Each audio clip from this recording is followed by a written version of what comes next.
As you know, we're coming up on 2 years since the start of the pandemic.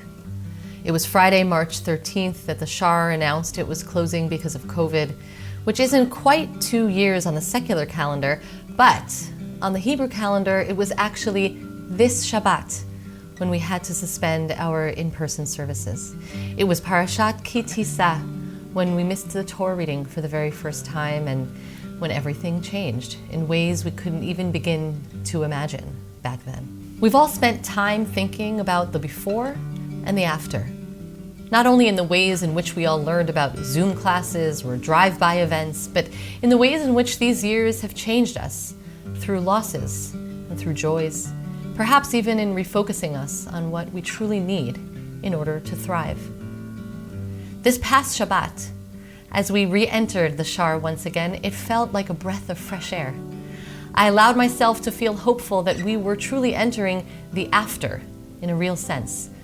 Not that the pandemic is over or that our caution has lessened, but it did seem different because this time children were present in shul, masked of course, but so excited to be there.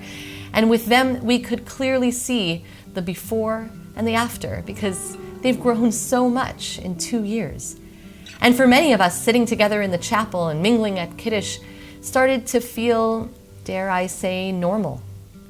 Even with the masks, we could see a sparkle in people's eyes and a relief in people's bodies at just being together. In this week's parasha, we also have a before and an after. The same exact thing happens twice. Moses descends from Mount Sinai holding 2 tablets, but the second time is quite different from the first. The first time Moses comes down with the 2 tablets and sees the people engaged in the sin of the golden calf, he shatters the tablets and he begins a process of punishment, repentance, and ultimately reconciliation of the nation with God.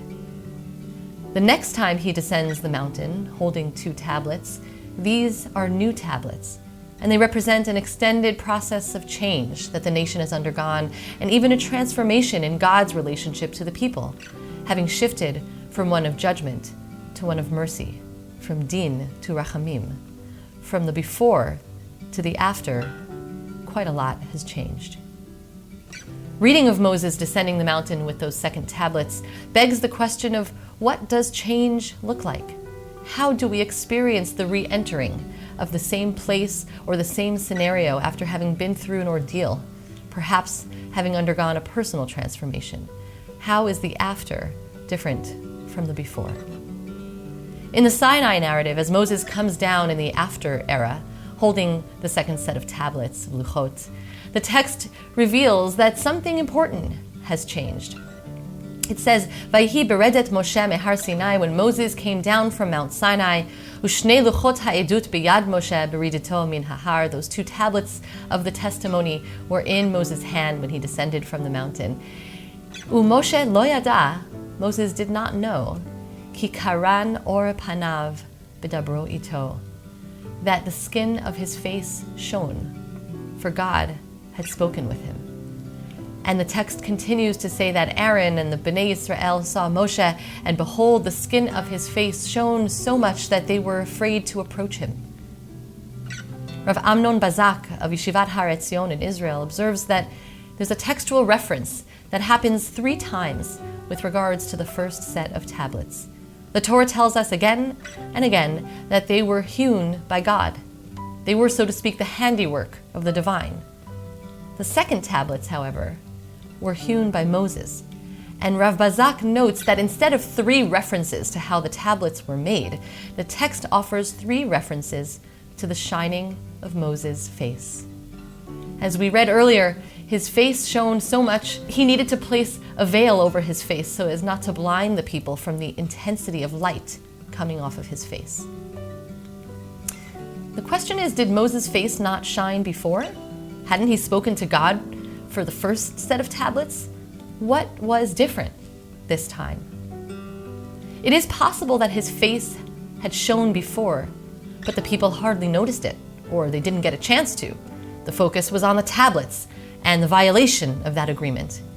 And then there is a lot of work that needs to be done to change, to shift, to adjust, and the second time around, the focus is not on the tablets, but on Moses.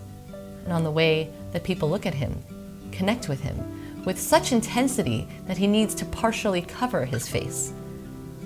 There is such power in the connection that he is making, not only with God, but with other people. Beforehand, it was about the stuff, the tablets, the laws, the exchange of information from God through Moses to the people. Now, it's about the people. It's about Moses himself. As the people see his own transformation, they are in turn able to reflect on their own change, their reorienting. We're all becoming present with other people more often now. And ironically, as we step away from our screens or our phones, we cover up a little bit. It's when we are in person and not online that we put on those masks. Maybe that's okay. The re-entry can be jarring. It's hard to get used to being fully in another person's presence, much like the people being overwhelmed by Moses' face. But that's only because of the power which lies beyond the face.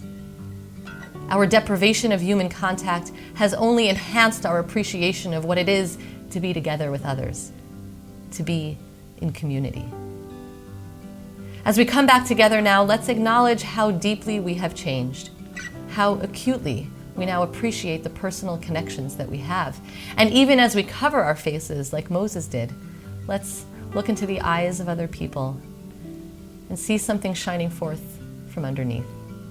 It's the soul, the neshama.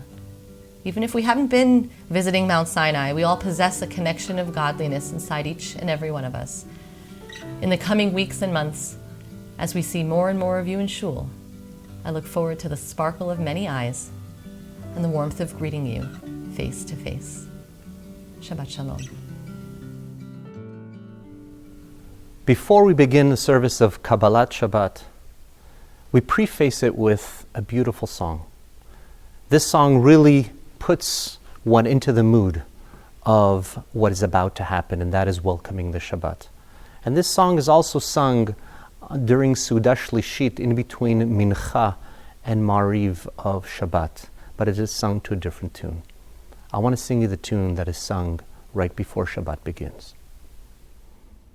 Yedid nefesh avarachaman meshoch avdecha el retzonecha yarot avdecha kemo hayal ishtachave el mul hadarecha Yeravelo Yedidotecha Minofer etzuf Vechol atam Hadur anahe Zim haolam Nafshi cholat Avatecha Ana Elena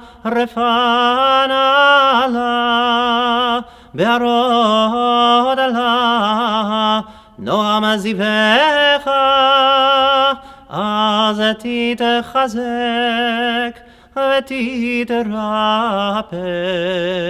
V'hayet ala Simchat olam ותגי אמונה רחמך וחוסנה על בן אהובך כי זה כמה נחשפתי לראות מהרה בתפארת עוזך אלה חמדה ליבי וחוסנה וירתי תלם יגלנה ופרוס חביבי עלי את סוכת שלומך תאיר ארץ מכבודך,